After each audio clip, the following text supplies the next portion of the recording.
Começa agora o Xadrez Verbal.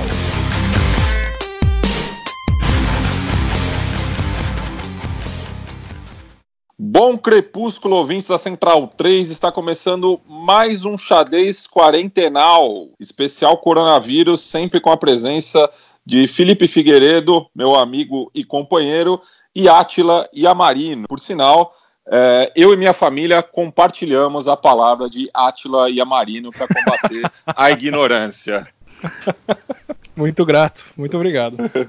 Prazer, Átila, estar falando com você. Não pude estar presente nas outras duas gravações do especial, nem como repertório, mas agora que eu não saio de casa, meu filho não tem mais agenda escolar nem nada, estamos Os aqui dias viraram gravando. Uma coisa só, né? Pois é, eu não sei nem que dia é hoje. Lembrando que estamos gravando por Skype, né? Então eventuais áudios às vezes abafa, às vezes menos abafado e tal. Enfim, é a plataforma que estamos usando, mas espero que aí vocês, né, todos os nossos ouvintes, não se deixem afetar por isso. Pro pessoal que chegou agora, gente, eu que sou intruso aqui, tá? Xadrez Verbal é um senhor podcast que fez o favor de me deixar ocupar um canto aqui. Não exagera. Eu não falo muito porque eu venho aqui ouvir também, tá? Mas é isso. Obrigadão, gente. Não exagera, você está aqui, na verdade você está aqui como parte de uma grande conspiração mundial, a serviço do marxismo cultural e tal, mas enfim, isso é outro assunto. É um instrumento do Partido Comunista Chinês. Pois é.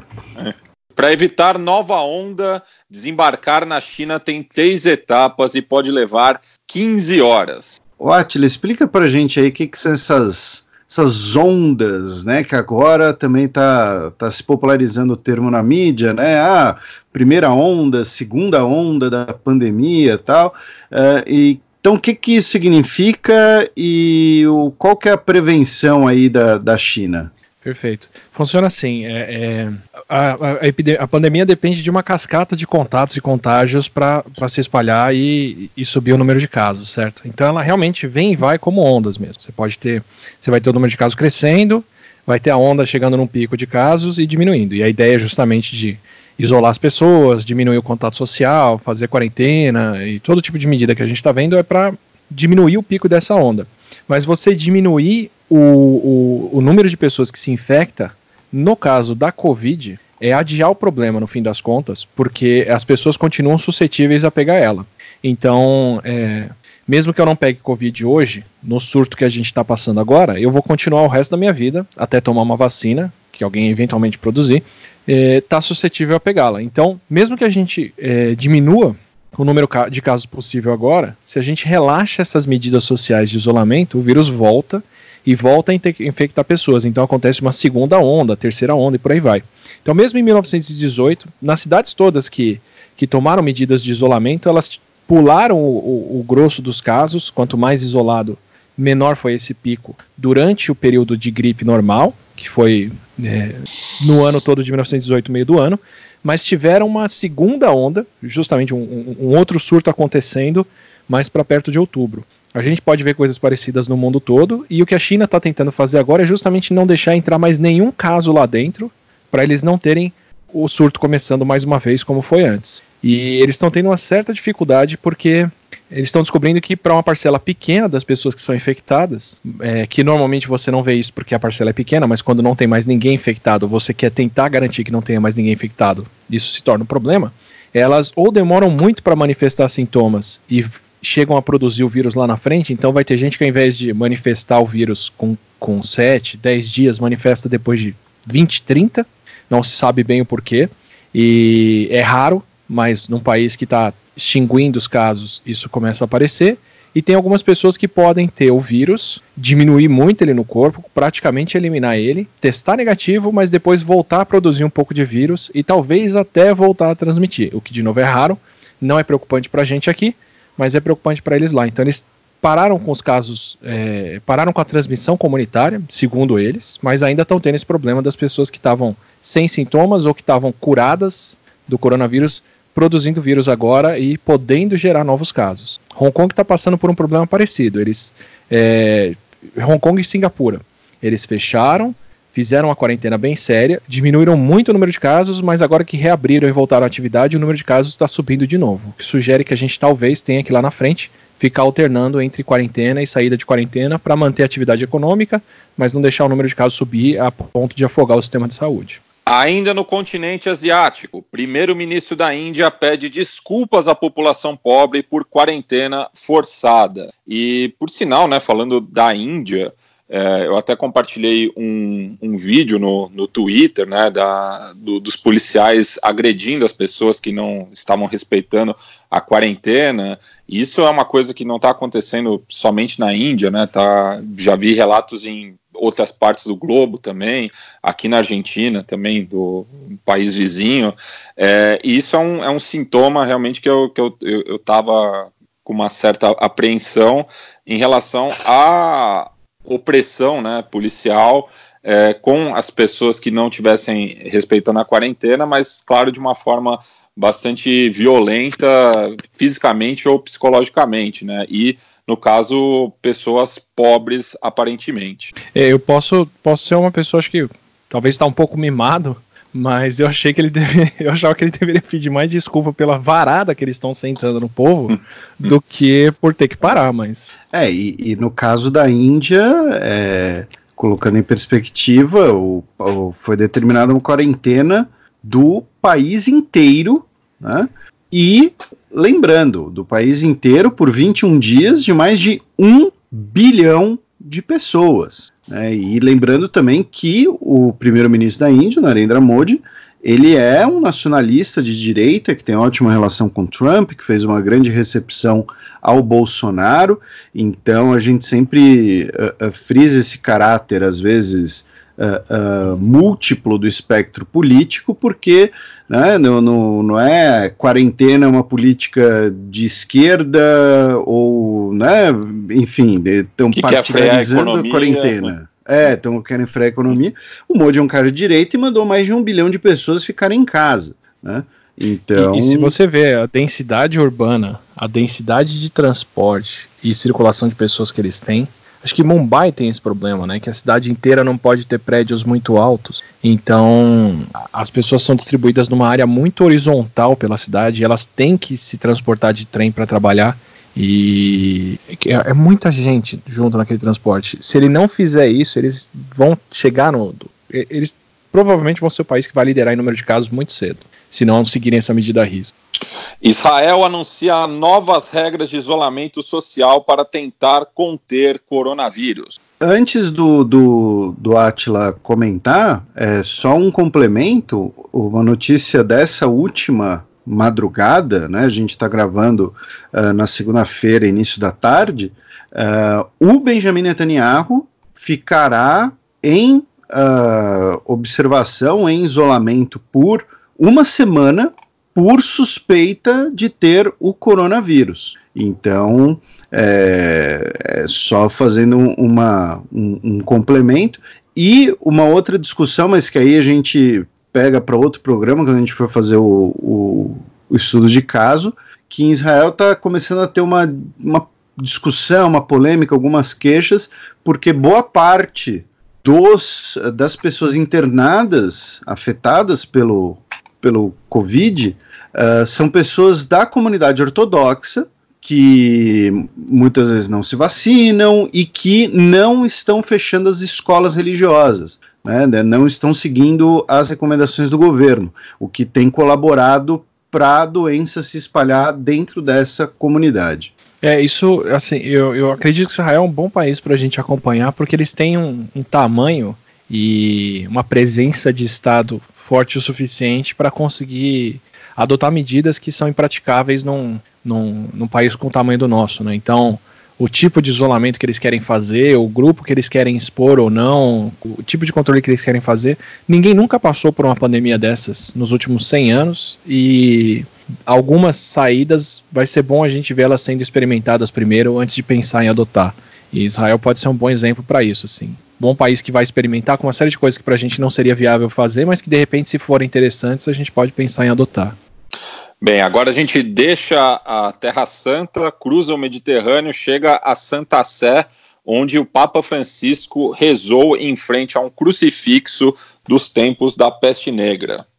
Teve a imagem que circulou bastante, né, dele fazendo a bênção, né,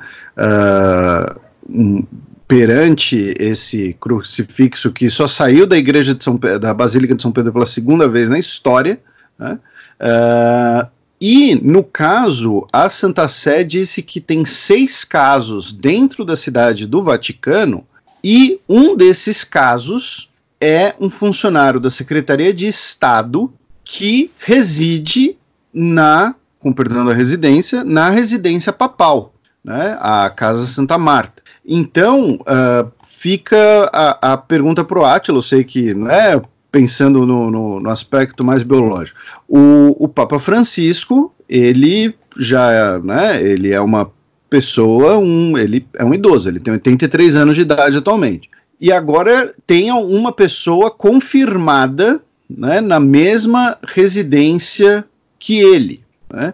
Como as pessoas que eventualmente se identificarem com essa situação, Átila, devem lidar com o assunto, além de ficar longe, é claro. Tem muita coisa que a gente está começando a descobrir agora com o coronavírus. Tem praticamente tudo que a gente fala até aqui sobre como evitá-lo, tipo, lave as mãos, passa o álcool gel, mantenha a distância, tosse no cotovelo, espirra dentro da camisa, e essas coisas todas que a gente está falando foram todas transpostas do que a gente sabia para a gripe. Então a humanidade já mediu muito como o vírus da gripe é transmitido, já testou muito, descobriu medidas que funcionam para ele, e como o coronavírus é um vírus respiratório também, a gente transpõe essas medidas para o coronavírus. Mas estamos descobrindo que algumas coisas que funcionam para a gripe não necessariamente funcionam para o coronavírus. Por exemplo, a OMS e aí a maioria dos países, Brasil incluso, só recomenda o uso de máscaras por profissionais de saúde, para quem faz atendimento. A China discorda completamente disso e obrigou todo mundo na rua a usar máscara. Estamos aos poucos descobrindo que talvez essa seja a melhor saída. Ainda não é uma coisa praticável aqui porque não temos máscaras suficientes para fazer isso. Mas pode vir a ser uma saída lá na frente. Daqui a 4 meses, 3 meses, 2 meses, quando o Brasil tiver importado máscaras o suficiente ou produzido aqui dentro, talvez todo mundo na rua tenha que sair usando máscara para se proteger. Parece ser a melhor proteção, mas como eu disse, impraticável ainda, e dadas as poucas máscaras que a gente tem, elas vão todas para os profissionais de saúde que precisam muito estar protegidos nessa hora e sempre.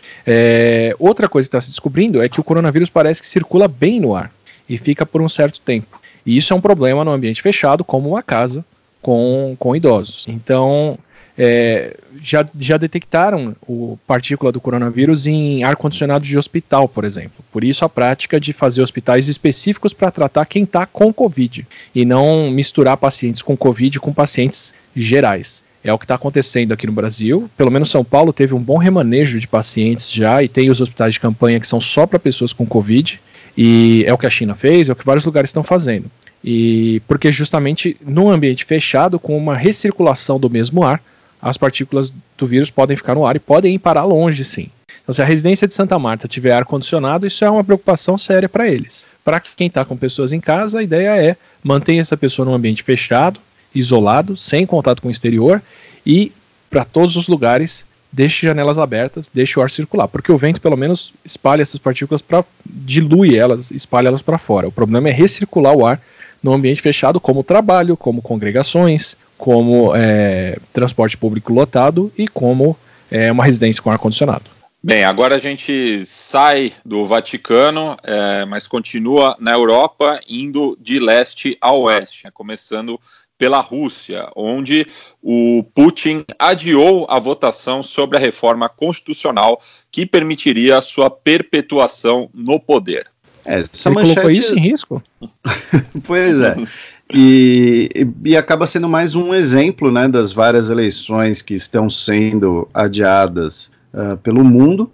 A gente já comentou várias, e é bom lembrar que teremos, né, supostamente eleições no Brasil em 2020. Então, eu vou colocar o Átila aqui numa cilada. Você acha que seria prudente adiar as eleições de 2020 aqui no Brasil, ou ainda não precisa pensar nisso, Átila? Eu acho que num bom cenário, em que a gente consiga diminuir muito essa primeira onda agora, e conter o vírus, talvez em outubro seja prudente fazer isso, porque é quando aconteceria a segunda onda. Então, na verdade, ter as eleições adiadas vai ser um sinal de que a gente fez um bom serviço agora e continua se poupando lá. Além disso, né, Moscou ordenou o confinamento geral dos seus moradores a partir de hoje, segunda-feira, dia 30, e ali do lado, em Belarus, tivemos, né, a descoberta da cura do coronavírus, do Covid, que é o seguinte, né, esqueci agora como é que era o título do personagem do Sacha Baron Cohen no filme O Ditador, né? Mas o Lukashenko, né, o Alexander Lukashenko, o presidente / almirante general, major, cientista-chefe da Belarus, disse que o coronavírus é uma histeria, uma psicose. O país não fechou nada, não fez nada, e ele disse que é para ir para a sauna e beber vodka, e que isso 2-3 saunas por semana, e lavando a mão com vodka você já está higienizado e preparado. E o Belarussão, né, é o único campeonato europeu que não paralisou, para ali, o pessoal que está sofrendo com abstinência de futebol, então tem muita gente caçando link russo aí para acompanhar algum jogo ao vivo. E cabe lembrar também, né, que desde da renúncia do Nursultan Nazarbayev, que era o presidente do Azerbaijão, do Cazaquistão, no ano passado, o Lukashenko é o líder pós-dissolução da União Soviética há mais tempo no poder, né, já que ele assumiu em 1994. Então, eu posso deixar vocês agora na Berlinda?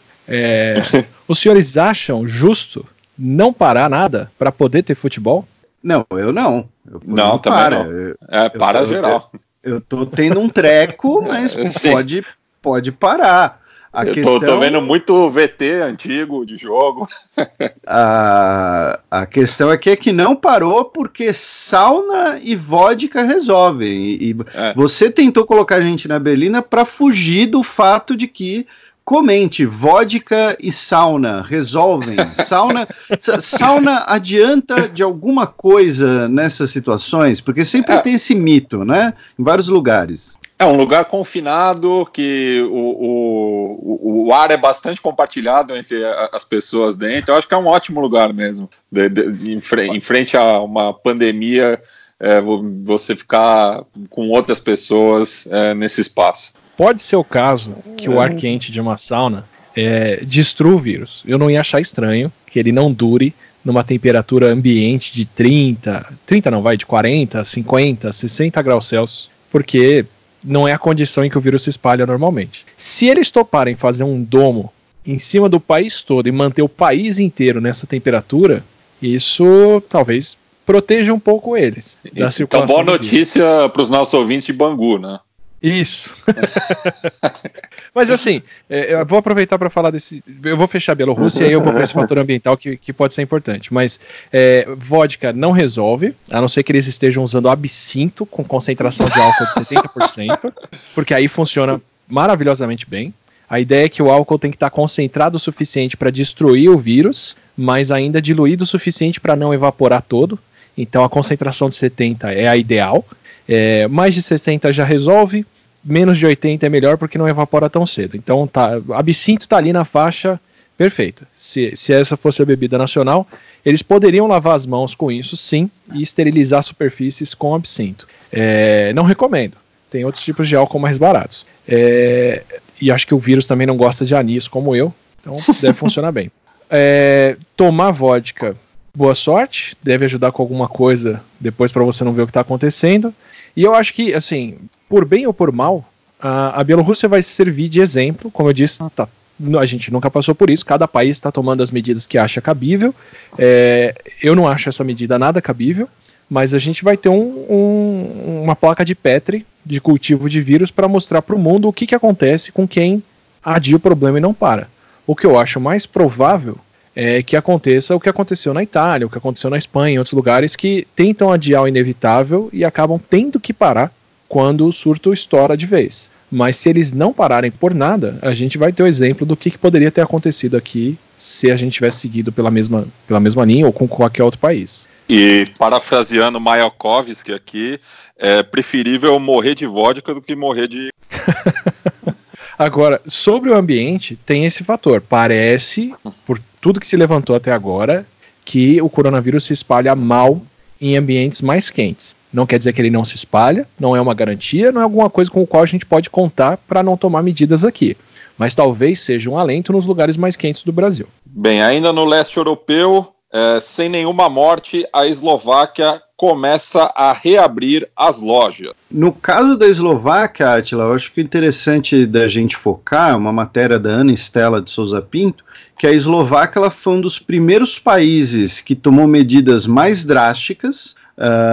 O primeiro caso foi confirmado no dia 5 de março, depois no dia 12 de março, né, a Eslováquia mandou fechar tudo, mesmo antes de ter qualquer morte, e é um país que está começando a normalizar as coisas. Claro que, novamente, como se diz, cada país é uma situação. A Eslováquia é um país pequeno, tem pouco mais de 5 milhões de habitantes, mas é um gancho para discutir uma coisa que você até discutiu no Twitter esses dias, de regiões que tomam providências mais cedo conseguem se recuperar mais cedo. É o caso deles, é o caso de Hong Kong, mas, assim, primeiro, para poder fazer isso, você tem que ter teste, porque aqui no Brasil, por exemplo, a gente já abriu mão de testar as pessoas com sintomas, já abriu mão de testar as pessoas que estão procurando saúde, atendimento, e a gente começou a testar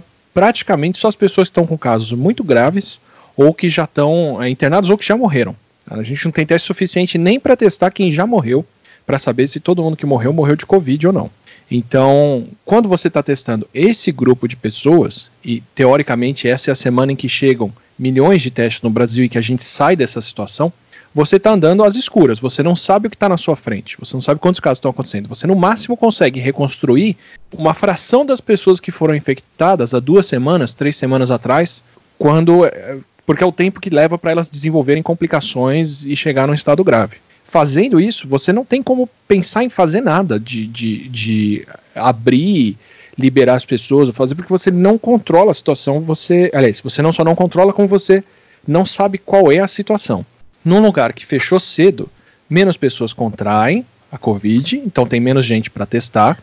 Se você consegue produzir os testes a tempo, você tem condições de testar todo mundo ao redor, principalmente quem teve contato com quem está com a Covid, consegue quarentenar quem pode desenvolver ela, e isso elimina a pandemia muito rápido. Acaba com o surto, assim, o maior extintor que você pode ter para o surto é descobrir quem está com o vírus antes de manifestar sintomas e isolar essas pessoas e isolar quem teve contato com elas. Nesse cenário, com esse grau de controle, dá para retomar a atividade sim e dá para as pessoas circularem seguras na rua. O que acontece aí depois é que você tem que continuar testando e monitorando todo mundo para garantir que quando começarem os casos a subir de novo, você põe todo mundo de quarentena por mais 2 semanas e vai alternando. Tudo indica, até aqui, que essa é a melhor dinâmica, mas a gente pode ter outras dinâmicas de isolar por mais tempo ou menos, ou abrir por mais tempo ou menos, também depende da circulação de pessoas no país, mas a melhor maneira de retomar a atividade econômica de forma razoável parece ser essa mesmo, é testar as pessoas, garantir que você tem uma noção da situação, quarentenar elas até o surto baixar, e quando o surto baixa, reabrir e retomar pelo menos parte da atividade econômica, sim. Bem, agora a gente cruza a Europa Central, chega ali na Itália, onde após 1 mês e 4 mil mortos, Milão reconhece erro de campanha contra isolamento, né? Que era inclusive o slogan Milão não pode parar. Slogan marcante, né? Pois é. Mas é isso, assim, durante os primeiros casos, como tem essa demora entre as pessoas contraírem o vírus e elas desenvolverem complicações, por umas 2 ou 3 semanas dá para se enganar e achar que isso não é um problema sério. Porque você vê alguns casos no hospital, as pessoas circulando e tudo seguindo normalmente, até a situação, até a realidade bater e os sintomas se manifestarem, né? Eu não lembro se eu falei por aqui, mas é como você só tomar uma medida contra cupim quando você vê cupim alado saindo da sua casa. Se tem cupim alado, se tem rainha de cupim voando, é sinal de que o cupinzeiro já está enorme.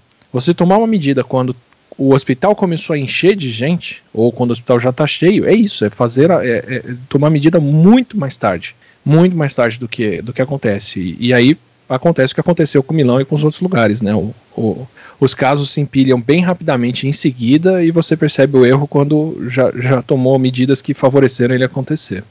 E um país que também está nessa situação é a Espanha, né? Inclusive vocês até comentaram no programa passado aquela questão, né, do jogo entre Atalanta e Valência, né? Que acabou sendo trouxe, né, a cidade de Bérgamo como um dos casos mais graves do Covid e ao mesmo tempo também levou muitos casos para a cidade de Valência, né?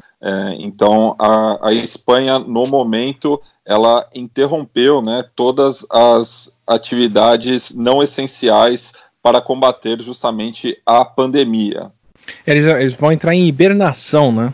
Vão ter que parar tudo mesmo. E a Espanha, além do jogo, eu ainda fiquei sabendo nesse meio tempo que eles também permitiram uma passeata do Dia das Mulheres com 100, 200 mil pessoas nas ruas, no mesmo período que a Itália estava fechando, do começo de março, no Dia das Mulheres. Então, assim, a Espanha empilhou muitos erros e o preço para eles vai ser muito caro por isso. Muito caro. Hoje, dia 30 de março, é o dia em que o número de mortes na Espanha passou o número de mortes na Itália por dia. Segundo o Our World in Data, se vocês quiserem colocar o link no post, recomendo muito, que é um site que compila muita informação boa. Hoje, dia 30 de março, a Espanha registrou 835 mortes e a Itália 823. Não é o pico de mortes que a Itália registrou, eles já chegaram a quase 900 ontem, e um número parecido no dia anterior, mas espero que a tendência deles seja de queda agora pelas medidas que eles tomaram antes. Espero que elas tenham sido suficientes, porque senão o fechamento tem que ser ainda maior do que a Itália adotou. E a Espanha chegou hoje em 835 mortes e só subindo, assim. A Espanha nos próximos dias vai ter um cenário muito pior que o da Itália em número de mortes, especialmente se a gente levar em conta que o tamanho da população da Espanha é menor. Eles já estão no ponto de começar a encontrar idosos em casa que morreram da doença porque nem tinham como dar entrada em um hospital, assim. Então esse número deve ser bem pior. E teve um caso emblemático também, né, que foi aquele rink de patinação no gelo que vai servir como velatório, né, justamente porque o país já não tem capacidade para lidar com tantos corpos falecidos. A Espanha foi pega por duas coisas, né? Eles já estavam numa crise longa que depreciou o sistema de saúde deles e tirou muita gente de um sistema de saúde bom, que dá atendimento. Então, eles já estavam com a infraestrutura mais depreciada do que a infraestrutura da região da Lombardia na Itália, e eles ainda tiveram essa epidemia espalhada no país, né? Tanto pelo jogo, quanto pelo comportamento das pessoas do país não ter parado, quanto por protesto, por passeata e por tudo. Eles estão com vários centros, então eles estão com um sistema de saúde pior e com vários focos de Covid. A situação lá é bem pavorosa. Bem, e um país, né, que conseguiu antever a cagada que ia ser, né, foi o Reino Unido, que inclusive estava tentando fazer, né, o teste de rebanho, né, da imunização geral, mas viu que essa conta ia ser muito alta, né, ia estar na casa das milhões de mortes, e o Boris Johnson foi o primeiro líder mundial a receber o diagnóstico positivo do Covid-19. Por boa parte da história, reagimos ao que estava acontecendo. A gente sempre teve dificuldade de antever o que é o tamanho de um problema, de uma epidemia, de um surto ou de qualquer fenômeno natural. Especialmente no caso de fenômenos naturais, onde a humanidade pode tomar atitudes que minimizam o estrago deles. Então, só que felizmente nos últimos 20, 30, 40 anos, tem toda uma área de modelagem epidemiológica que tem crescido que simula como podem acontecer epidemias. A Inglaterra, de primeira, apostou numa coisa que ainda era incerta e agora não é mais, que é o seguinte: para se calcular quantas pessoas morrem de uma doença, qual que é a proporção de pessoas que morrem de uma doença, a medida mais direta que se tem é a fatalidade pelo número de casos. Então eu vou pegar o exemplo da China. Você tem 80 mil casos registrados de pessoas diagnosticadas com Covid, documentados, e 3 mil mortes, ou 3 mil e poucas mortes, de pessoas documentadas como morte por Covid. Esses são os números que eles dão, não necessariamente são os números que aconteceram. Mas os números que eles dão são esses e batem com o que o resto do mundo está estimando. Quando você usa esses dois números, você divide um pelo outro e se chega numa fatalidade próxima do que a China calculou. Você chega numa fatalidade de 3%, ou no caso da China até um pouco mais aí, por cento dos casos. Isso é a letalidade com base nos casos registrados, mas não quer dizer que todos os casos são registrados. Então, por exemplo, se você olha para gripe, para o número de pessoas que morrem com gripe versus o número de casos de gripe, esse número pode parecer bem alto, porque um caso de gripe registrado é o caso de alguém que deu entrada no hospital, fez o teste e recebeu o diagnóstico de que tem influenza. Então, em relação a quem entra em hospital, a fatalidade da gripe parece alta. Mas de repente você olha para o resto da população toda, numa temporada de gripe do inverno, testa e descobre que tem 30%, 40% da população, às vezes, com gripe. Então, se você olha para as pessoas internadas em hospital, pode parecer que a gripe é muito fatal, porque muita gente que está internada acaba morrendo. Mas se você olha para a população toda, você descobre que é uma parcela muito pequena delas que vai parar no hospital e que tem um caso sério. Então tem essa diferença entre você olhar para o número de casos registrados e a fatalidade e o número de casos possíveis e a fatalidade. Quando a gente faz isso para a gripe, descobre que a letalidade dela é de 0,1% ou menos. Então ela mata menos de uma pessoa com 1.000. A questão é que ela mata bastante pessoas hospitalizadas. Quando começou o surto de Covid, o que se imaginava, dado o tamanho da China e dado até a falta de transparência deles em várias situações, se projetava que não, a China deve ter muito mais casos do que eles estão registrando. Então é possível que ao invés de ter 80 mil pessoas com Covid, eles têm 800 mil pessoas, eles têm 2 milhões de pessoas com Covid. Então a gente está vendo uma fatalidade alta, porque a China não está nem testando, nem abrindo esses números, então se estima um número muito alto de fatalidade por falta de transparência, ou falta de registro, ou falta de habilidade técnica, ou qualquer coisa assim. Mas, e é com isso que a Inglaterra estava contando no começo. Então, é possível que a Covid mate como a gripe mata, são muitas pessoas internadas, mas a população toda já pegou, e não se vê esses casos, então a fatalidade é muito mais baixa. Então vamos deixar todo mundo circular aqui, deixa o pessoal pegar a Covid, porque o nosso sistema de saúde é bom e vai dar conta desses casos. Só que aí o que acontece? A Coreia do Sul está testando todo mundo. A Coreia do Sul está fazendo, como a gente já falou em outros episódios aqui, está fazendo muito mais testes do que quase qualquer país. Tanto em proporção de habitantes quanto no total. E a Coreia do Sul continua registrando uma fatalidade próxima de 1%. Então, quando o pessoal que faz a modelagem de epidemiologia juntou os dados da Coreia do Sul, os dados da Itália e os dados da China, e projetou isso para a Inglaterra, eles falaram, não, olha, não é que milhões na China pegaram e uma parcela minúscula morreu, é que milhares pegaram e pelo menos 1% está morrendo mesmo. E se isso acontecer aqui no Reino Unido, vai ser 500 mil de mortes. E aí que o Boris deu essa virada para mudar a campanha dele. O que ficou incerto de lá para cá, e essa é a incerteza porque felizmente a nossa ação faz muita diferença na coisa, é quanto atitudes coletivas e sociais podem minimizar esse número de mortes, minimizar o número de infectados e minimizar o número de mortes. Então o estudo do Imperial College, que é a instituição que faz projeções epidemiológicas para a OMS, para grande parte da Europa, é o centro de excelência mundial de modelagem epidemiológica. Tem outros, mas o que os outros estão estimando condiz com o que o Imperial College está fazendo. O que eles falaram no primeiro momento foi, se a Inglaterra não parar, potencialmente morre 500 mil de pessoas. Se ela parar parcialmente, ainda são muitos milhares de pessoas. Se ela parar completamente, são alguns milhares de pessoas. Isso foi o que eles falaram dia 16, num relatório estimado até lá.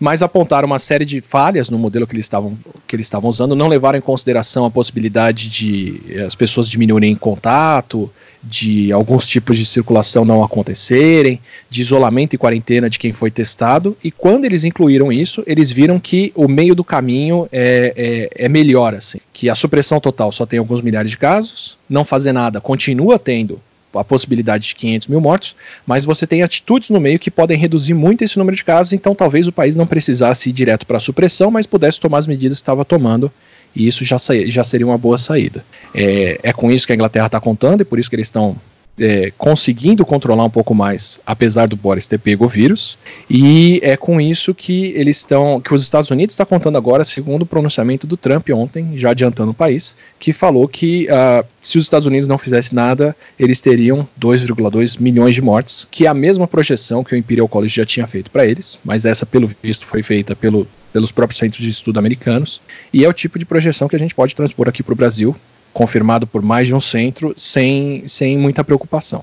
E aproveita, Átila, eu sei que você é um espírito bondoso, você é um cara que se preocupa, né, em transmitir o conhecimento, mas eu sou um espírito de porco. O pessoal que fica falando que o Imperial College voltou atrás, que o Neil Ferguson ele foi de 500 mil para 20 mil do nada, que bibibi, bobobó, né? O que o Neil Ferguson realmente adequou na projeção dele, o que tem de verdade nisso. Lembrando que vocês podem ir no Twitter do próprio Neil Ferguson, que fez o modelo, e você vai ver que ele mantém a palavra dele de que, olha, se não fizer nada, seriam 500 mil de mortes aqui no Reino Unido. Ou seja, não é que ele mudou de ideia, ele fez uma correção de rota.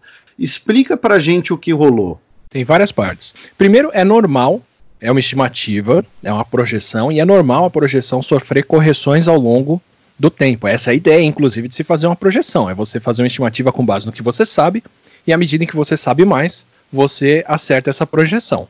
Pelo menos é assim que pessoas competentes trabalham. Segundo, o que faria o Neil Ferguson voltar atrás, o que mudaria a projeção dele de fato, o que mudaria o total possível de pessoas que vão morrer, seria a gente descobrir isso. Descobrir que, na verdade, tem 1 milhão de pessoas infectadas com coronavírus, mas são só 10 mil que estão indo parar no hospital, e a estimativa está sendo feita com base nesses 10 mil. Isso não está acontecendo. A Coreia do Sul testou todo mundo, e eles continuam estimando 1% de letalidade.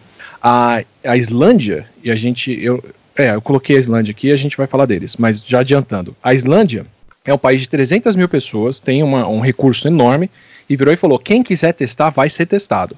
E 3 mil pessoas já testaram, o que parece pouco, mas é 1% da população.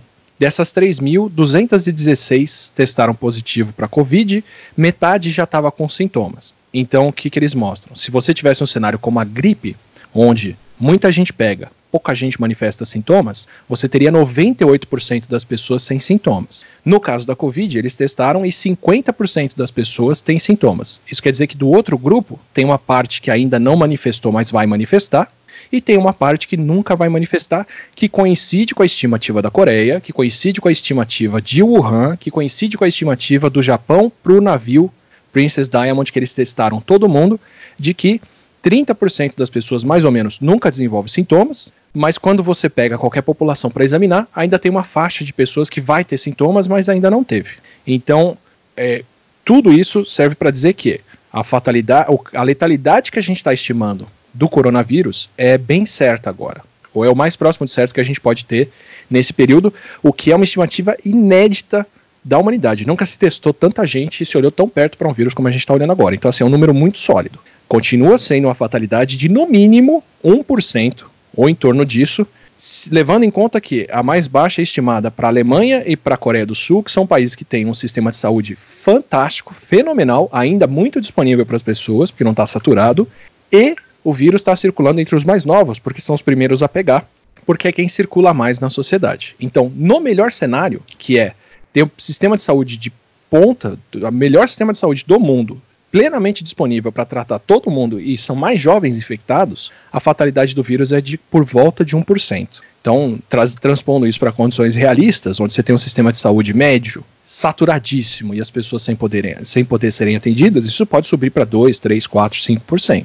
Isso não mudou, então essa estimativa do Imperial College, do Neil Ferguson, não muda. O possível de morrerem são 500 mil de pessoas, porque a fatalidade do vírus é essa, e isso é sólido. O que ele mudou foi, dos vários cenários que a Inglaterra poderia ter, de 500 mil de mortes a 20 mil mortes, ela já está caminhando mais na direção de 20 mil mortes do que a gente achava antes. E dá para transpor isso para uma situação bem marcante. O terremoto do Haiti, eu vou precisar da ajuda de vocês agora. Lembra do terremoto do Haiti de 2010? Sim. Ele matou no Haiti, que é um país de... A população de cerca de 10 milhões de pessoas. De 10 milhões de pessoas? Mais ou menos de cabeça. Então, ele matou no Haiti por volta de 100 a 200 mil pessoas, tá? O terremoto de 2010, que foi um terremoto na escala 7 da escala Richter, tá? Onde tá só para efeito de comparação, no mesmo ano teve um terremoto no Chile com uma magnitude maior, só que com menos vítimas fatais, por conta da infraestrutura dos dois países, né? O Chile... Quantas vítimas foram no Chile, você lembra? Foram menos do que do Haiti, e justamente por isso, porque o Chile está preparado para abalos sísmicos de grandes magnitudes. Então, assim, um terremoto de escala 7 no Japão ou no Chile mata 5, 10 pessoas. As mortes são de coisas caindo em cima das pessoas ou de susto. Tá? O Haiti tem uma população de 10 milhões. 10 milhões, né? Então vamos trabalhar com os números atuais do Haiti. As vítimas fatais no Chile em 2010 foram 795. O Chile tem uma população maior, teve um terremoto de uma magnitude maior e perdeu menos de 1.000 pessoas versus 100 a 200 mil pessoas no Haiti. É o mesmo tipo de fenômeno natural, mas você tem uma infraestrutura da sociedade diferente para lidar com ele. O Haiti não tinha construção feita seguindo códigos de construção para terremoto. O Chile tem, e o Chile nem é um país dos mais desenvolvidos de primeiro mundo. É esse grau de diferença que a gente tem que ter em mente quando olha para a Covid. A gente pode ter um cenário dentro da mesma população em que morrem centenas de milhares ou milhões, ou alguns milhares. Esse é o grau de diferença que faz as atitudes. Então o que o Neil Ferguson falou foi, olha, a gente está saindo de um cenário Covid Haiti e está indo para um cenário Covid Chile. E está mais próximo do Chile do que tínhamos calculado antes, porque a gente não estava levando em conta certos fatores de restrição social. Parece uma coisa maluca ele falar, vai morrer 500 mil ou vai morrer 20 mil, mas esse é o grau de diferença que atitudes fazem.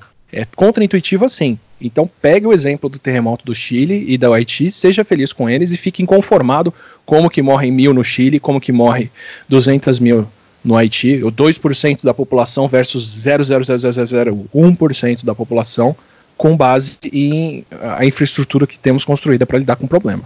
E lembrando que foi essa metodologia do Neil Ferguson que o Átila trouxe, né, para os números brasileiros, e aí muita gente acabou compartilhando ali um trechinho editado, que não tinha toda a explicação do Átila, e nesse trecho editado muita gente acabou chamando o Átila de alarmista, mas é porque, repito, 90% dos que chamaram ele de alarmista porque não viram a resposta inteira, a explicação inteira. E também em relação ao Reino Unido, a gente teve cerca de 500 mil de pessoas pedindo o benefício, né, do econômico por terem tido a sua renda afetada com a epidemia, com a pandemia, sejam pessoas que foram demitidas ou então autônomos que foram afetados pela crise. Só recapitulando, a gente mencionou isso no programa passado, até um teto de 2.500 libras por mês, o governo britânico vai reembolsar até 80% do salário do trabalhador que tiver a sua jornada de trabalho afetada, tá? Mostrando, né, que saúde e economia é uma falsa dicotomia, é uma falsa escolha. E só para deixar claro, o terremoto do Chile, eu acabei de conferir aqui, foi escala 8.8, o que na escala Richter é quase 100 vezes pior do que o terremoto do Haiti. Que a escala Richter ela é logarítmica, né? É logarítmica. Então, assim, um terremoto quase 100 vezes pior, próximo de Santiago, fez um estrago enorme em termos de destruição de infraestrutura, mas matou menos de 1.000 pessoas de uma população muito maior. Você sabe que quando uma pessoa de humanas fala corretamente, né, que se trata de uma escala logarítmica, eu tô me sentindo tipo Neil deGrasse Tyson agora, né? Eu sou um astrofísico agora. Perfeito.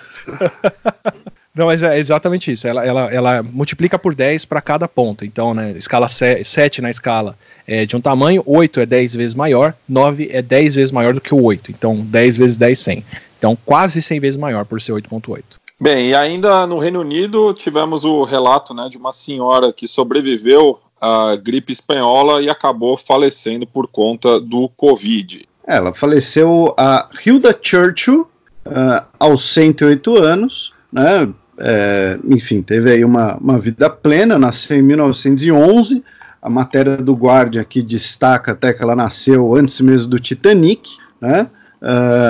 E o Átila colocou essa matéria aqui, não sei, você quer destacar alguma coisa, Átila, ou foi mais pelo efeito da curiosidade? É mais pela curiosidade mesmo, eu fico feliz que a gente vive num tempo da história em que alguém que sobrevive a uma pandemia consegue viver 100 anos depois dela ter acontecido. Até chegar em outra. Pois é. Que mostra que os problemas ainda estão acontecendo, né? E aí a gente vai para a Islândia, em que você separou aqui um material pra gente, uma matéria pra gente, que era aquilo que você estava falando de que a Islândia está, né, testando generalizado. E aí apenas, né, só o gancho, a gente tem Fronteiras Invisíveis contando a história da Islândia, porque a Islândia se classificou para a Copa do Mundo de 2018, né, e cerca de 35 a 40 mil islandeses foram para a Rússia. A gente destacou muito isso na época porque era mais de 10% da população inteira do país. O país teve alguns setores que ficaram parados porque foi todo mundo para a Copa, né? Então fala um pouco mais sobre, né, é uma ilha com 360 mil pessoas lá dentro. Como é que eles estão lidando com isso? É uma ilha com 360 mil pessoas onde todo mundo é primo, inclusive, né? A Islândia, dentro da parte de ciências, eles têm várias coisas muito legais. É o primeiro país que está fazendo o genoma de todo mundo lá dentro, para ver ancestralidade, relação, parentesco. Inclusive, eles usam isso para conselho matrimonial. Porque brinco que é todo mundo primo, mas não está muito longe da realidade, não. Eles têm muito grau de parentesco entre as pessoas lá e usam o exame genético para saber se vão ter problemas ou não de incompatibilidade, outras coisas. E para a Covid agora estão fazendo a mesma coisa. Quem quiser testar vai ser testado. Eles têm reagente para fazer 3 mil testes, 10 mil testes, 15 mil testes, e estão acompanhando bem. Mas é o tipo de acompanhamento que ensina para o resto do mundo qual que é a proporção de pessoas que pegam o vírus e que tem sintomas. Se a Covid fosse minimamente próxima de uma gripe, e já é muito óbvio que ela não se veria 98, 95, 99% das pessoas com o vírus sem sintomas. Não é o caso. Então é um martelo muito forte. É um vírus sério, pode matar pelo menos 1% de quem pega, debilita demais o sistema de saúde e acaba com esse cenário esperançoso de muitos, de que talvez o número de pessoas que pegou o vírus seja muito maior e não estamos... teve uma simulação que fizeram também na Inglaterra que falaram, bom, a gente tem duas maneiras de interpretar o número de internações e de pessoas morrendo na Inglaterra. Ou o vírus é realmente letal e poucas pessoas pegaram, ou metade da Inglaterra já está infectada e o vírus é pouco letal. Então vamos assumir que todo mundo já pegou aqui o vírus e a gente descobre que ele é pouco letal. Não é o caso. Tá? Tudo aponta para um cenário em que tem que se levar ele muito a sério, sim. E em votação remota, o Parlamento Europeu aprovou o pacote de 37 bilhões de euros para estimular a economia. Foram 683 votos a favor, 3 contra e 1 abstenção. Imagino que as 4 pessoas que votaram contra pegaram eles de porrada na saída, né, mas pela maioria. A grande questão é que, como a própria manchete disse, foi um voto por e-mail. Né? Não sei se foi um servidor de e-mail seguro próprio, se usaram ali o e-mail selado, usaram o Hotmail Skaterboy 82, alguma coisa assim, mas foi uma votação remota e que foi a primeira vez que isso aconteceu no Parlamento Europeu. Foi o Se eles usaram o Ball, não tem mais ninguém, acho que tem só o Pirulo usando, então é tranquilo. Pô, eu tive e-mail do Ball, não usou? Eu também. Não usou quem teve, usou quem ainda usa. E só uma notícia de última hora aqui, que tem a ver com o Parlamento Europeu, já que morreu há poucas horas o Manolis Glezos, ele que foi, na penúltima eleição para o Parlamento Europeu, foi eleito o eurodeputado mais velho da história, aos 91 anos, pelo Syriza. E ele que ficou notável, né, por ter sido um dos 2 jovens gregos que retiraram a bandeira nazista da Acrópole, próximo ao Partenon, durante a invasão nazista na Grécia, né? Ele morreu, segundo a televisão estatal grega ERT, e os motivos da morte não estão relacionados ao Covid-19, segundo a televisão estatal grega ERT, apesar dele ter tido problemas respiratórios no ano passado, mas ele faleceu devido a uma gastroenterite e uma infecção urinária, além de ter tido uma parada cardíaca. Agora passemos para uma notícia global, já que o Japão confirmou as novas datas para os Jogos Olímpicos de Tóquio para 2021 por conta da pandemia do Covid, né? Ao invés deles serem realizados de sexta-feira, 24 de julho, a 9 de agosto de 2020, pulou o ano exatamente, né? Então eles terão início na sexta-feira, dia 23 de julho, e o encerramento será no domingo, dia 8 de agosto. Lembrando, ambos dias no horário japonês. Será que a gente vai ter Olimpíadas daí para frente, ano ímpar, ou o intervalo para a próxima vai ser de 3 anos? Eu acho mais provável que para a próxima seja de 3 anos, né? Eu acho que vão voltar pros anos pares. Até porque tem o lance de ficar, né, se virasse ano ímpar, ficaria muito próximo da Olimpíada de Inverno, né? Até 92, acho, elas eram no mesmo ano, e aí depois passaram a fazer em anos pares intercalados para não prejudicar a preparação de atletas, para não consumir muitos recursos dos comitês organizadores, dos comitês olímpicos, né? Imagina só, um país que dispute, né, que seja forte nas duas, a França, eles vão ter que arrumar patrocínio e bancar o cara da natação e o cara do esqui ao mesmo tempo. Então você põe um período ali de descanso para o bolso também, então acho muito provável que fique ano par mesmo. E no caso tem uns super atletas aí que competem as duas, né? Então, que nem o besuntadão de Tonga. Pois é. Quem é o besuntadão de Tonga? Porra, como assim você não sabe que é o besuntadão de Tonga, Átila?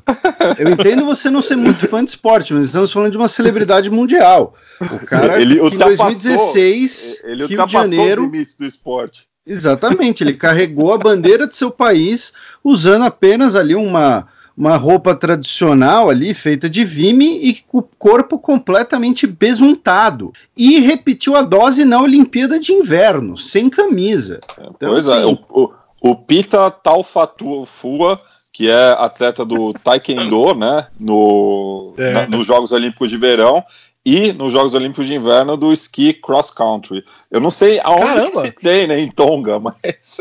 Não, mas é que E eu aposto que em Tonga ele é bombeiro, né? Ele deve fazer tudo.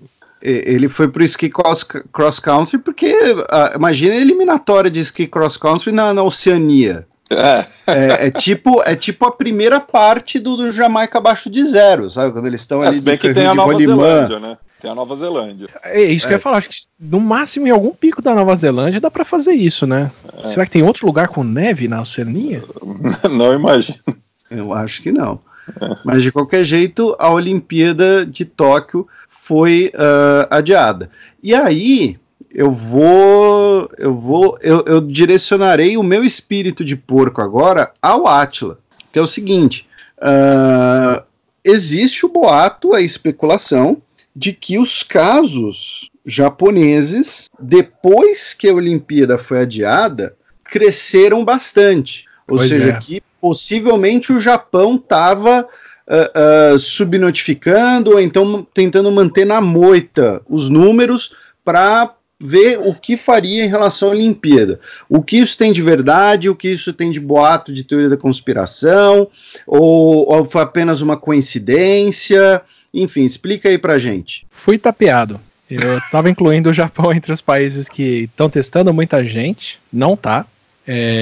Porque o Japão, os países asiáticos, como a gente falou no episódio passado, fazem parte dos países que já tiveram que conviver um pouco com a SARS e com a MERS antes e estão mais preparados para lidar com isso. Eles já foram pré-imunizados contra coronavírus em geral, socialmente, né? Não que as pessoas tenham alguma imunidade contra isso, porque o número de casos até hoje tinha sido pífio de coronavírus, foram pouquíssimos, perto do que precisaria para as pessoas terem imunidade, mas a sociedade como um todo já tinha sido imunizada porque os vírus passaram por lá.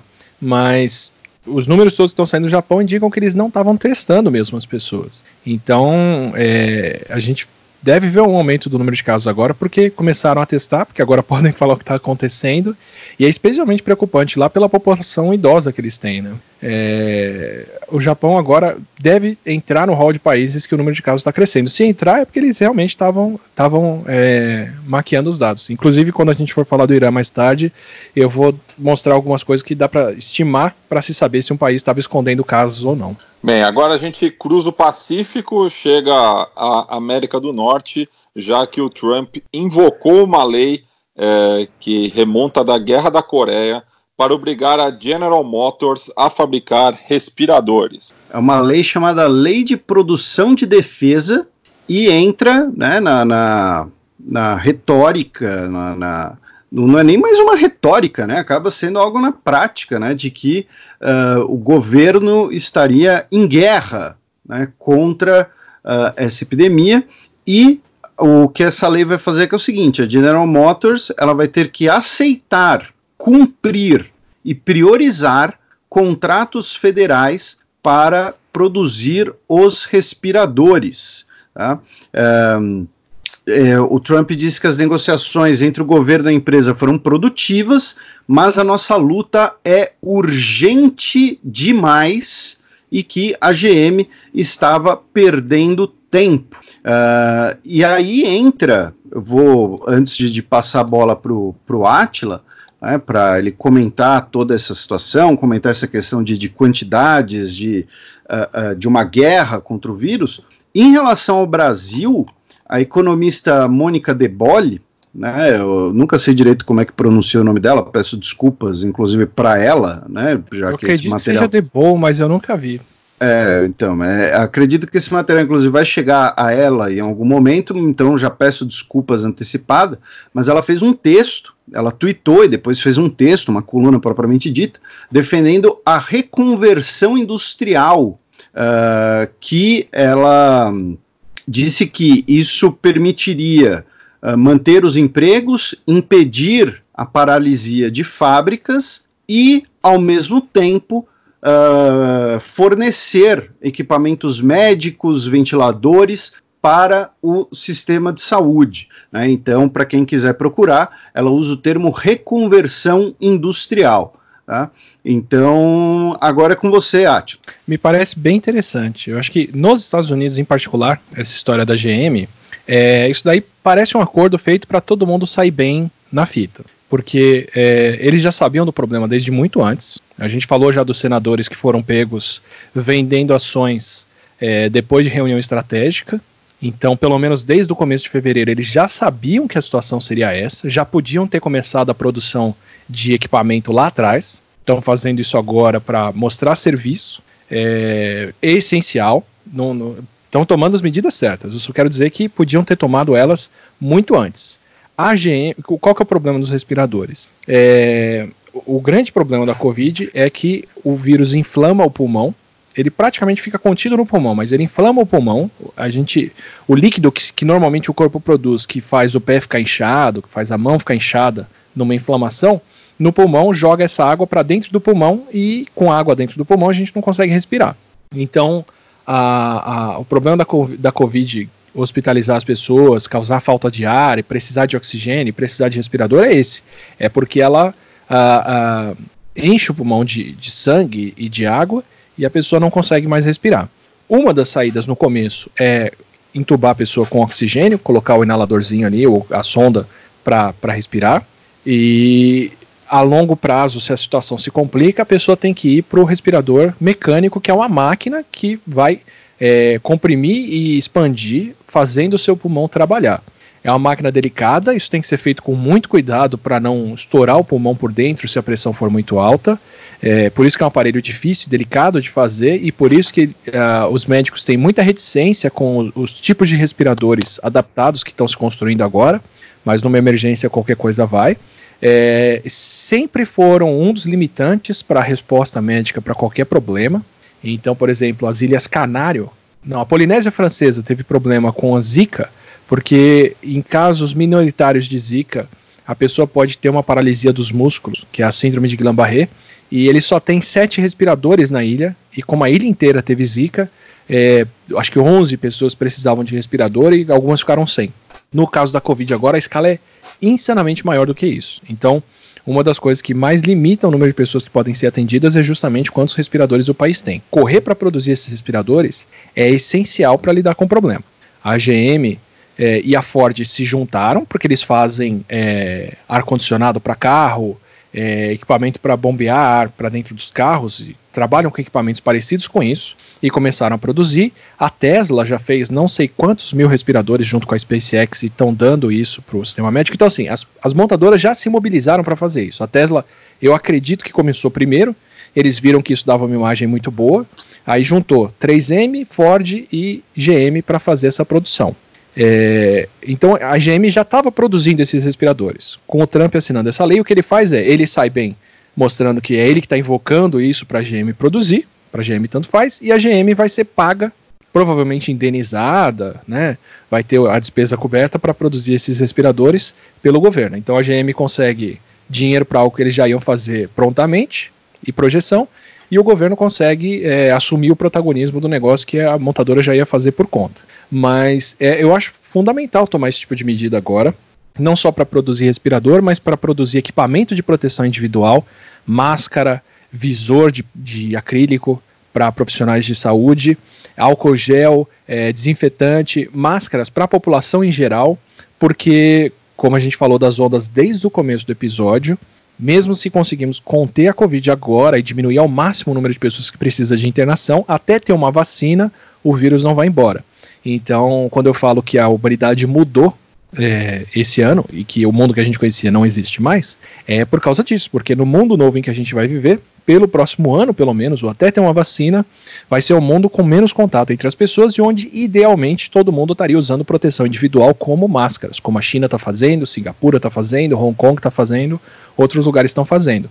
O coronavírus não é um problema que vai embora tão cedo, ele é um problema que talvez faça menos diferença na nossa vida logo mais, se conseguirmos diminuir muito a onda de contaminados agora e adiar o problema.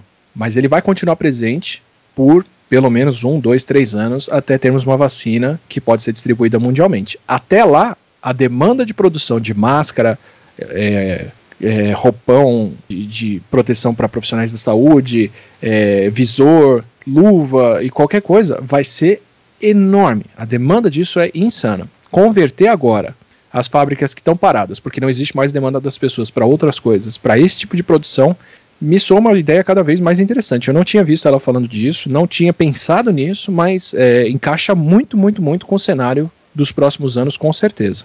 Inclusive, a gente teve uma notícia de Nova York, de um enfermeiro, o Keo Skelly, de 48 anos de idade, de um hospital em Manhattan, que faleceu por causa do Covid e, muito provavelmente, ele foi infectado porque ele não tinha o equipamento de proteção adequado, né? E isso gerou, inclusive, alguns protestos ali de seus colegas, gerou uma repercussão bastante razoável nos Estados Unidos. Essa notícia chegou até o Brasil, originalmente ela é do New York Times.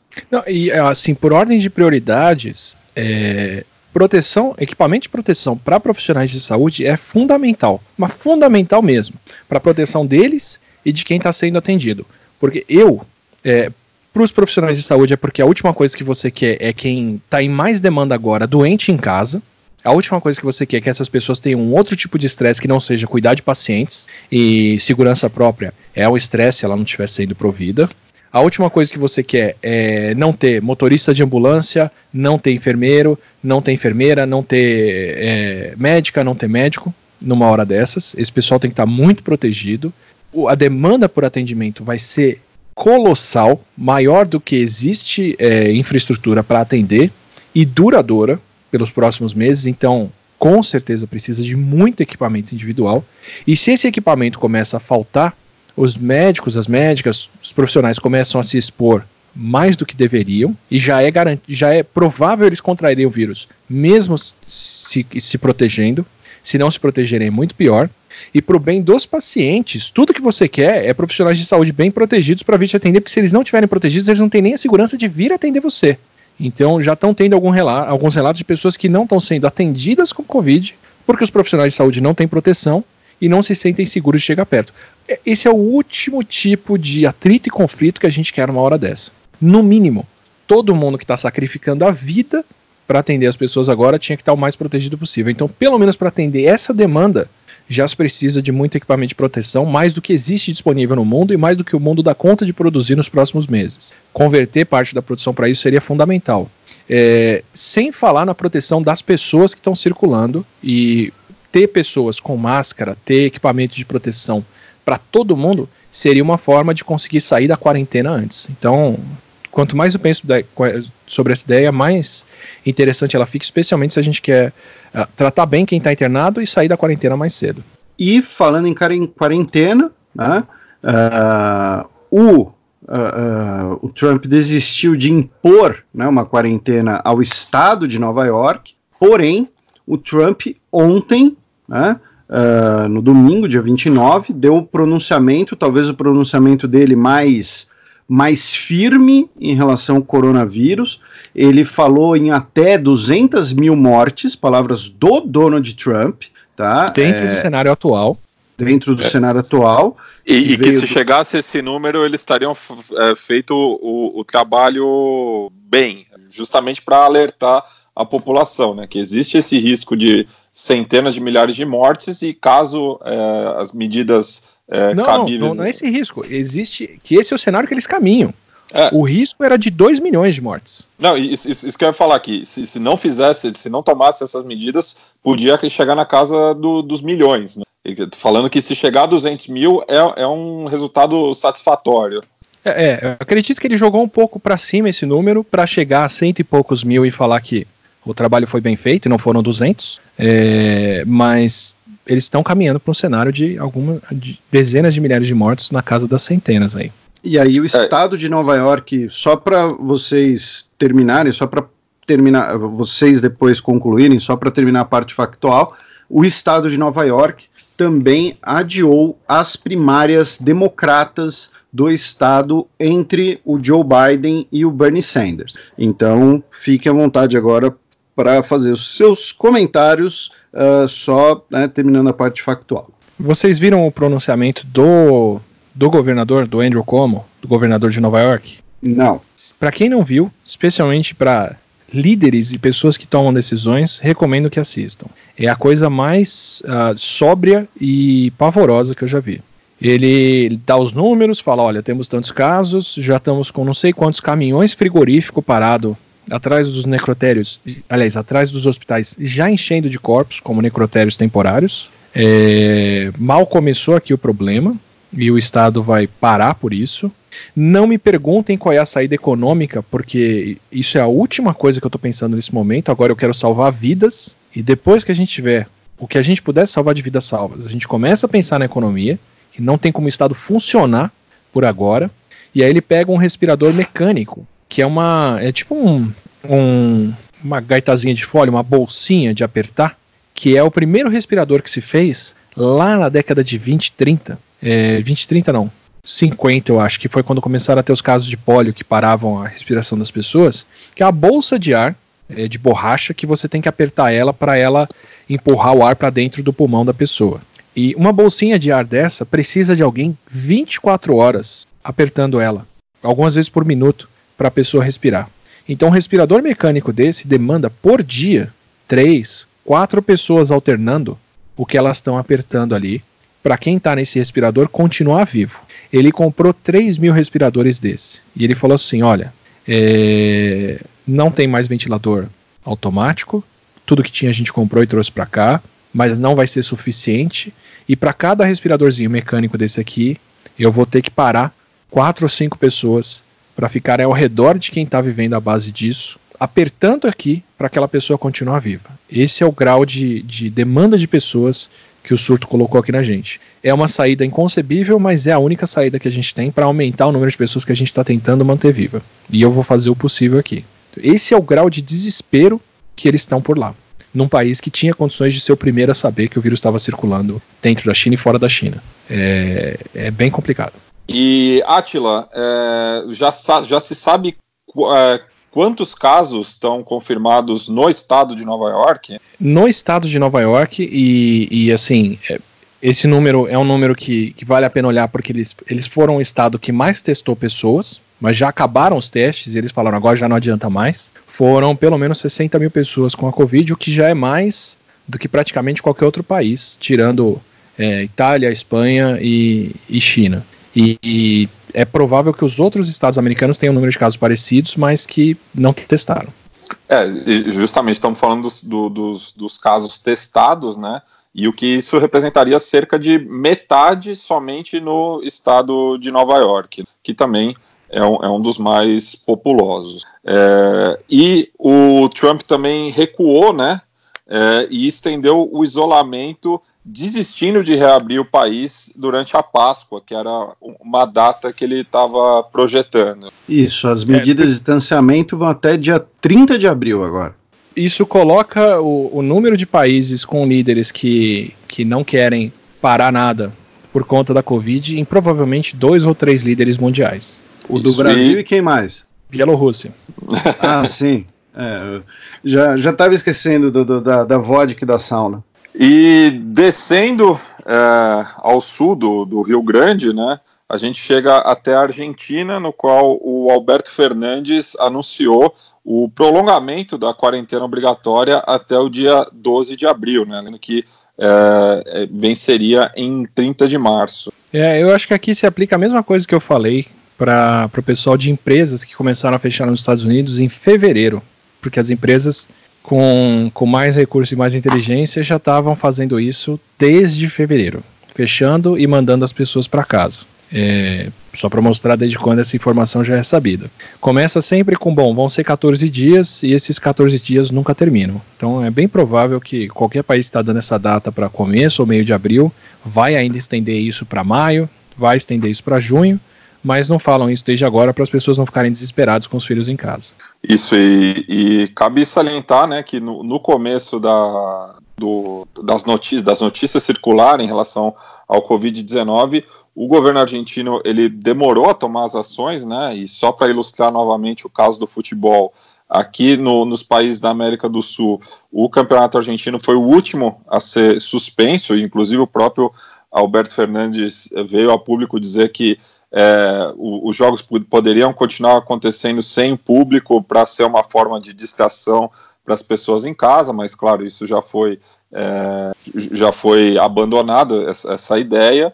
E enfim, agora aparentemente parece ser o governo que tem lidado aqui no nosso subcontinente da melhor forma em relação à crise do Covid-19. Só pegando 2 notícias curtinhas também da América do Sul, né?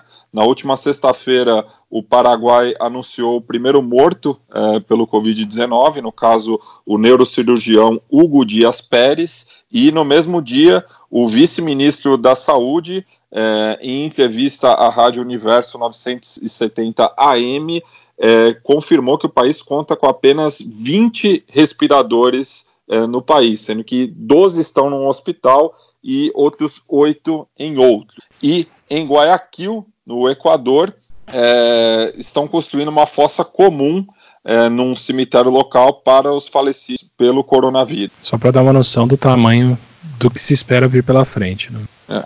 E agora a gente passa para o estudo de casos sobre o Irã, né, Átila? Perfeito.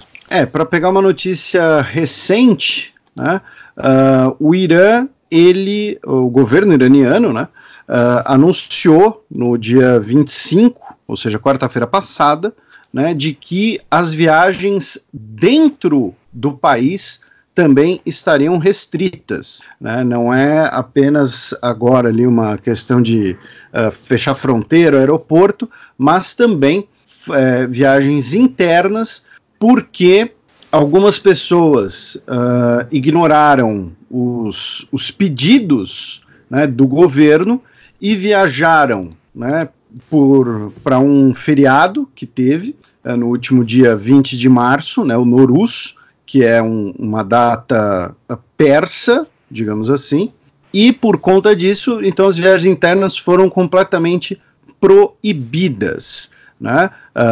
No Irã a gente tem no mínimo, o Átila vai passar o número atualizado daqui a pouco, mas a gente tem no mínimo 2.000 mortos, né? Então a situação no Irã é uma das situações, um mínimo bem mínimo. Né? Então o Irã é uma das situações mais complicadas, até porque, né, uma coisa que a gente já comentou antes, o Irã sendo um governo autoritário, sendo uma ditadura, os próprios números iranianos são complicados da gente confiar completamente, né, da gente take for granted, né, usando a expressão em inglês para soar bem babaca. Eu acho que o Irã ele serve muito bem para mostrar o que se espera de um país que está maquiando números. Então, essa semana começou uma outra polêmica em relação à China sobre quantas urnas funerárias para cremação a China produziu, que eles devem ter tido um número de 40.000 mortos, ou outras coisas, mas assim, o que eu vi até aqui são notícias e não estudos levantando quantos podem ter sido os mortos na China.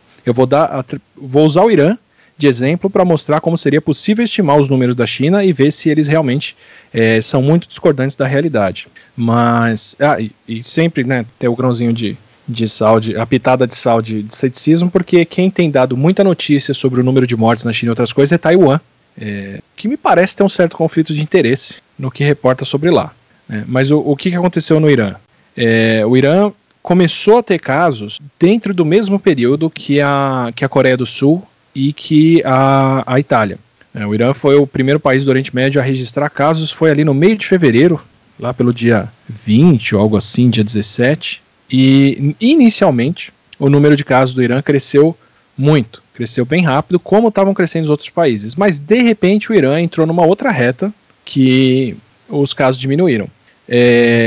A Coreia do Sul fez a mesma coisa, a Coreia do Sul e o Irã cresceram muito próximos, só que a Coreia do Sul resolveu esse problema com testes para coronavírus. A gente falou na semana passada, a Coreia do Sul é um dos países que mais testa e consegue isolar as pessoas, então eles já estão num ponto em que leva muito tempo para acontecerem novos casos. A Itália não tomou esse mesmo tipo de medida, nem tinha condições de fazer testes nas pessoas e chegou na situação que chegou, em que a epidemia continua crescendo, embora não cresça em número de casos, mas é simplesmente porque, nas palavras deles, o sistema de saúde não tem nem como registrar novos casos. Então a Itália tem uma aparente diminuição agora no número de casos, mas pode ser, espero que já seja o começo do efeito da quarentena que eles foram tomar no começo de março, mas também pode ser porque o sistema de saúde deles não consegue nem receber pessoas em casos graves e diagnosticar elas. E o Irã, sem tomar uma medida ou outra, diminuiu o número de casos também.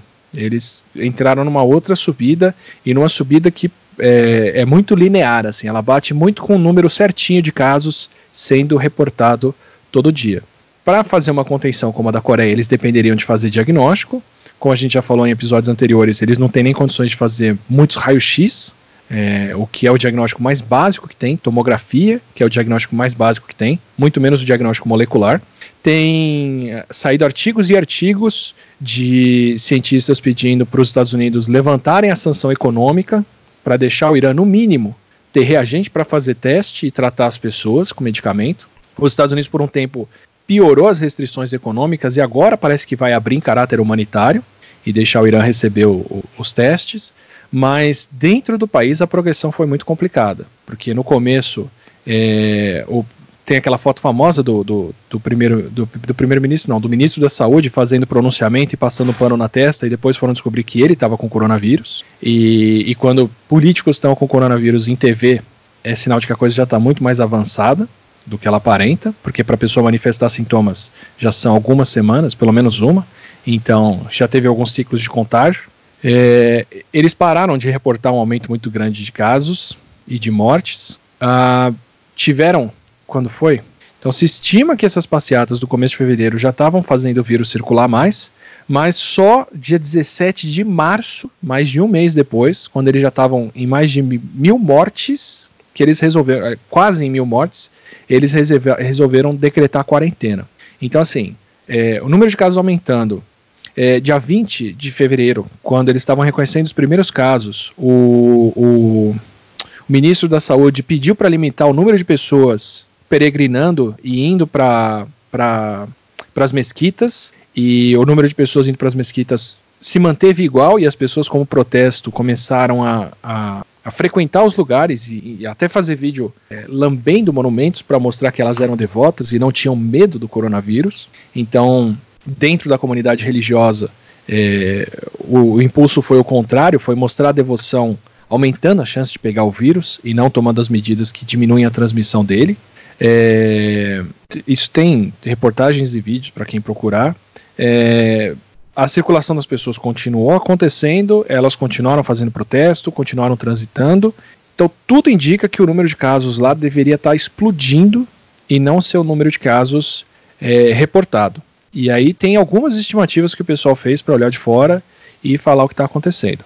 Eles demoraram muito para tomar essas medidas de restrição das pessoas e estão reportando poucos casos para o que seria esperado de um país que levou tanto tempo para fechar e para parar. A Itália parou antes e tomou mais medidas e está na situação que está.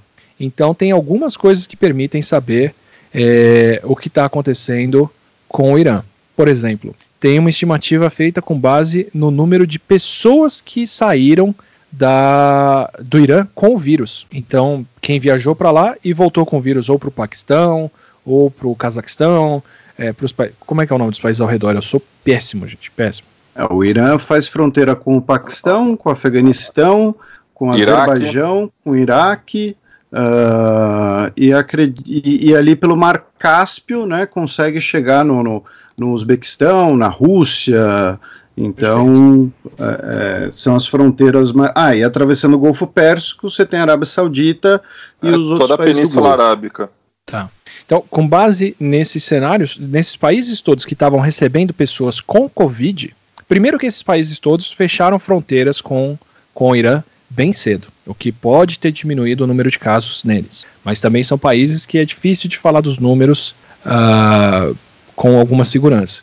Mas, justamente com base nas pessoas que estavam viajando com Covid, é possível estimar quantas pessoas o Irã tinha que ter doentes para mandar tantos viajantes para fora.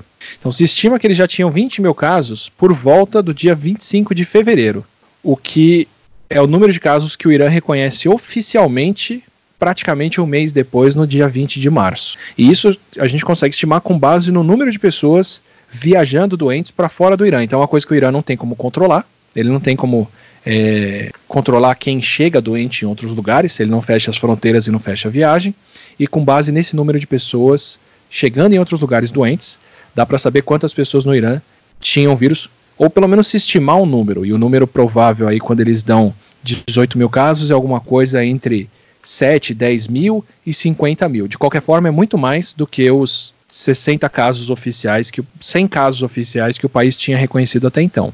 Então só para dizer isso para outros lugares, para todo mundo que está especulando quantos casos a China teve, quantos casos a Venezuela teve, ou coisa assim, até fechar a fronteira, dá para se estimar esse número de casos com base no número de pessoas que chegam doentes.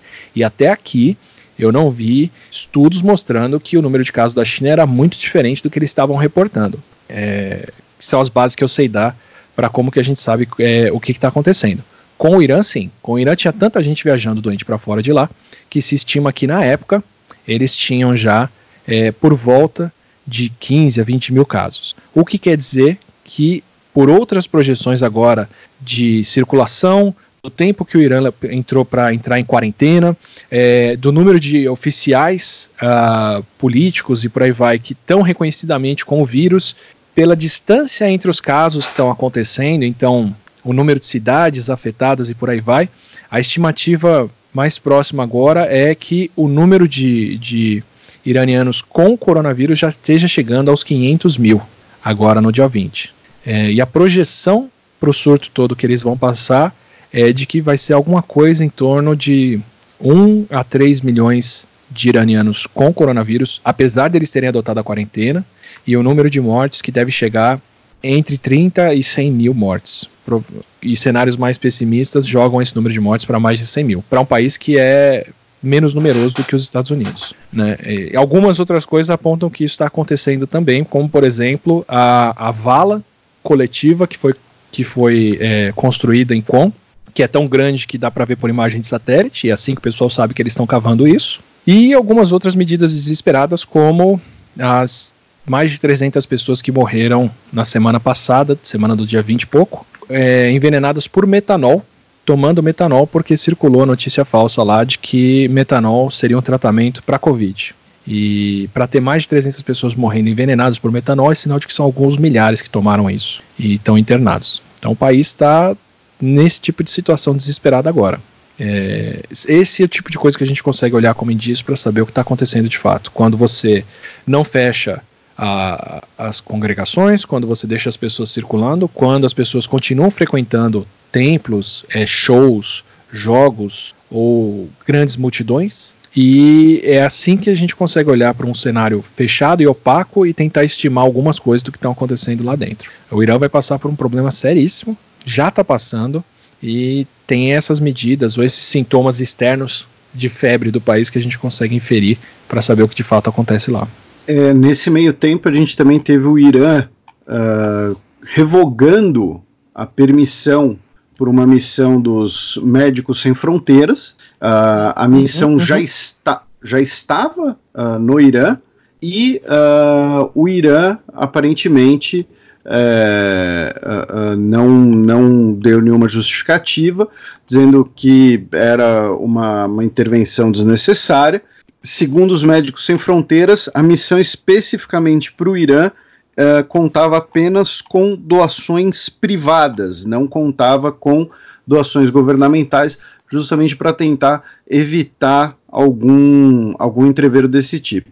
Agora, Átila, além de não acreditar em fake news de remédios milagrosos que eventualmente circulem pelas redes sociais, né, tipo beber metanol, o que você acha que o Irã fornece de lição para o Brasil, né? O que está rolando no Irã fornece de lição para o Brasil. Claro, são contextos muito diferentes, a gente já discutiu o Irã antes aqui, falamos das sanções e tudo mais, mas assim, o que você acha que serve de lição principal? O Irã é um país com 80 e alguns milhões de habitantes, que não parou, manteve eventos públicos que atraem grandes multidões acontecendo, teve uma população religiosa que reagiu mal às medidas que tomaram de restrição por desconfiança política e por conflito de culto e por aí vai, e que continuou frequentando grandes congregações e inclusive tendo esse tipo de manifestação de ativamente dar chance para pegar o vírus para mostrar piedade e para mostrar devoção. E o país está passando pelo problema que ele está passando agora. Por todas as medidas que se tem de fora, são centenas de milhares ou possivelmente logo mais, pelo menos dentro dos baixos milhões de infectados e centenas de milhares de mortes que eles estão esperando ao ponto de estarem cavando grandes valas públicas que dá para se ver por satélite.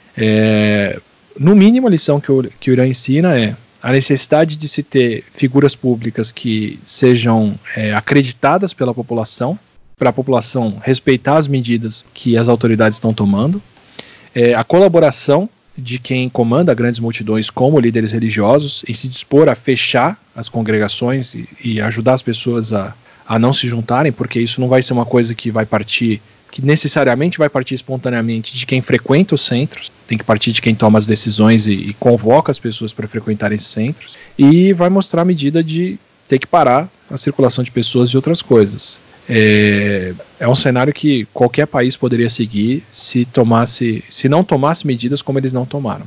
E, Átila, agora saindo do nosso estudo de caso, né, só para a gente passar um pouquinho aqui pelas perguntas do pessoal, claro, as perguntas mais impactantes, mais interessantes, mas quem fez aqui foi o Daniel Paim, mas outras pessoas também fizeram, que muita gente tem comparado a pandemia de H1N1 que teve em 2009, né, com a atual, e muita gente faz essa comparação dizendo que a pandemia do H1N1 foi muito pior e não teve todo esse alarde que tem hoje. O que você acha dessa afirmação? Quais são as diferenças? Lembrando que o H1N1 é o vírus da gripe espanhola, né, da pandemia de influenza de 1918.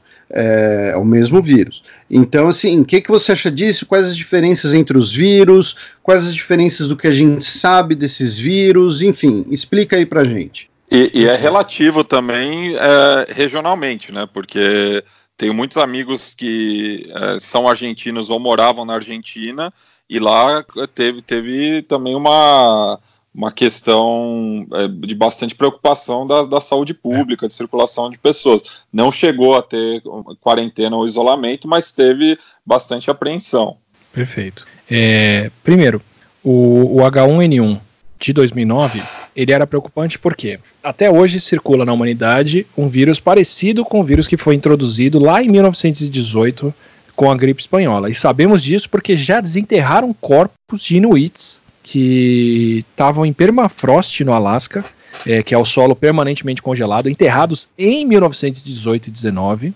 Desenterraram esses corpos que ainda estavam congelados e relativamente íntegros, tiraram o vírus do pulmão e sequenciaram o genoma desse vírus para saber o quão parecido o H1N1 atual é do vírus de 1918. Então, com boa chance de acerto, a não ser que aquelas pessoas inuites tenham morrido de outro vírus na época, o que é muito improvável, o H1N1 que circula até hoje é descendente daquele H1N1 de 1918. É que quem era mais vulnerável ao vírus morreu na época e talvez ele tenha tido uma seleção para se espalhar mais e matar menos as pessoas, e ele continua circulando até agora. Em 2009, esse H1N1 ganhou alguns pedaços de vírus de influenza de aves e de porcos, e virou o H1N1 suíno de 2009, que é a gripe suína que começou a circular lá. Qual é a diferença dessa gripe de 2009 para o coronavírus agora? A gripe de 2009 matou 500 mil de pessoas entre 2009 e 2010. No total, no mundo todo, segundo a estimativa do CDC. A Covid agora tem uma letalidade entre 10 e 20 vezes maior do que a gripe comum, do que a gripe de 2009. Entre 10 e 20 vezes. E também manda para o hospital entre 10 e 20 vezes mais pessoas. Então, se você quer fazer uma transposição direta, se a gente tivesse o mesmo número de casos que a gripe de 2009 agora, a gente está lidando com um vírus agora que mata entre 10 e 20 vezes mais pessoas, que interna entre 10 e 20 vezes mais pessoas. Além disso, ainda tem os seguintes agravantes. O vírus de 2009 circulava mais devagar, ele infectava menos pessoas por doente, então alguém com a gripe de 2009 passava esse vírus para, em média, 1,2, 1,3 pessoas. Com o coronavírus de agora, isso é no mínimo o dobro, então o vírus tem potencial de circular muito mais rápido, por isso que o número de casos explodiu em março ainda, e não em junho ou julho, quando a gripe de 2009 chegou.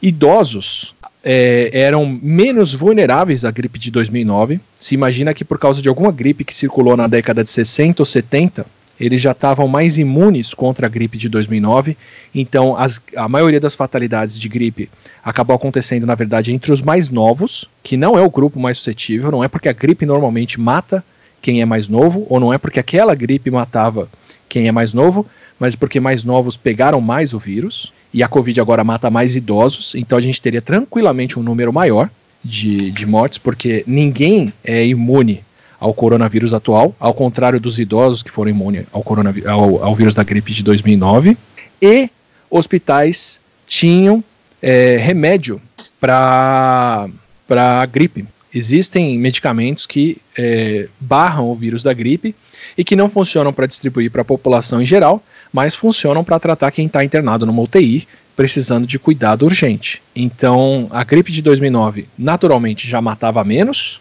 afetou menos os idosos e circulou mais devagar, e ainda tinha um tratamento mais eficiente. Essa é a grande diferença dela para a Covid de agora. E a H1N1, aí eu vou entrar numa outra pergunta que a gente até discutiu no programa passado, mas que manteve a discussão. A H1N1, ela tem cura, digamos assim, você tem um remédio específico e você tem vacina, isso, não é? E até o fim de 2009 já tinha vacina para ela, ainda tem esse fator.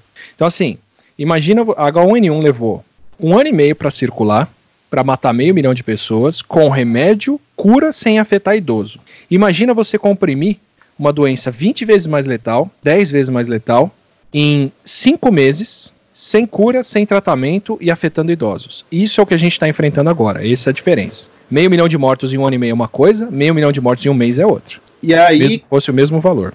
E aí entra, né, como eu disse, a gente já conversou sobre isso no programa passado, mas a discussão continua.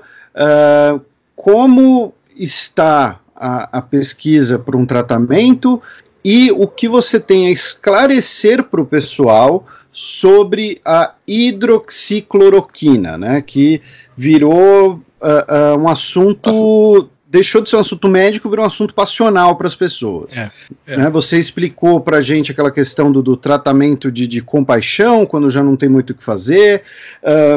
Aí tem um médico francês que está se destacando defendendo ela, mas esse médico também é uma figura divisiva na própria França, porque ele teria ali mentido sobre o currículo, cometido plágio, enfim.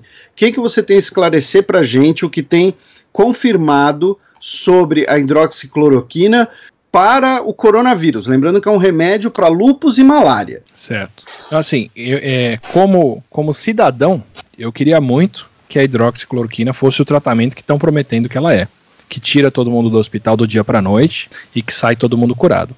Como cientista, eu sou muito cético em relação a isso. Eu vou dar um exemplo bem direto do que é um remédio que funciona e em quais condições ele funciona.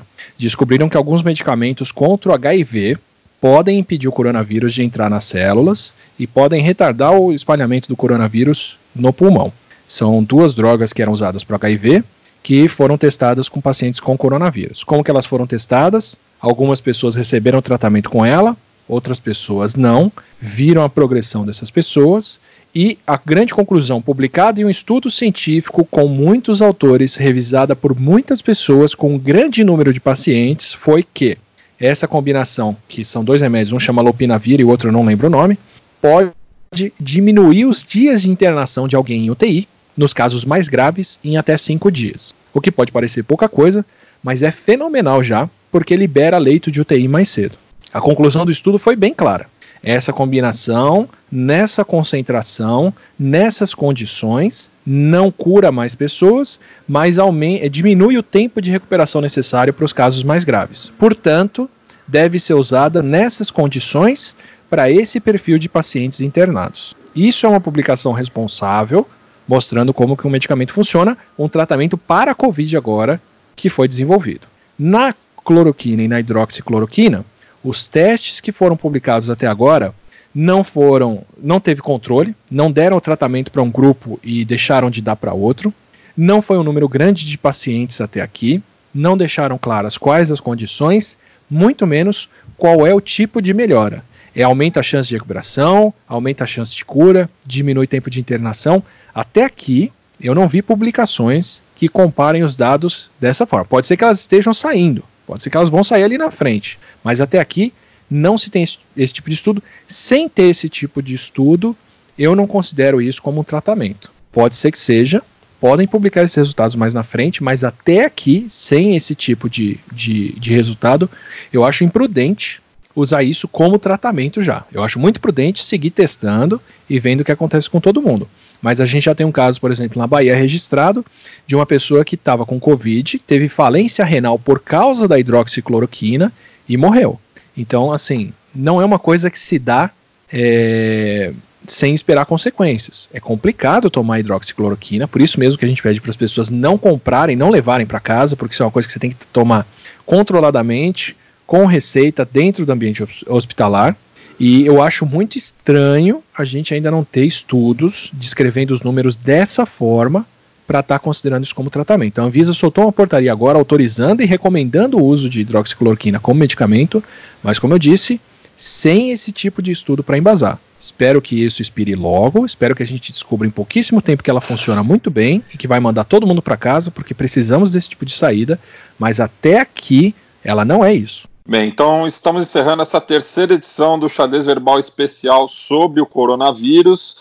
Nos encontramos na semana que vem e ainda não sabemos se teremos o programa regular nessa sexta-feira. Deixo o espaço para o Felipe e para o Átila tecerem suas considerações finais. Minha consideração final é um beijo para todo mundo, comporte-se em juízo, fique em casa, lavem as mãos, se você precisa sair, se você vai trabalhar, cuidado redobrado, fique longe das pessoas, não subestime, não ache que porque você é jovem que não vai acontecer nada, e ouça o Xadrez Verbal, divulgue, e é isso, um beijo no coração, não vou mandar beijo em osso, vou mandar um beijo no pulmão esquerdo de todos vocês. Perfeito, bate bem com o meu recado final, que é saúde. Como assim, é só saúde? Só saúde, é o que eu desejo para todo mundo. Saúde. Tá. No outro dia eu citei o Paulo Cintura e teve ouvinte que agradeceu a referência. Então, até a semana que vem.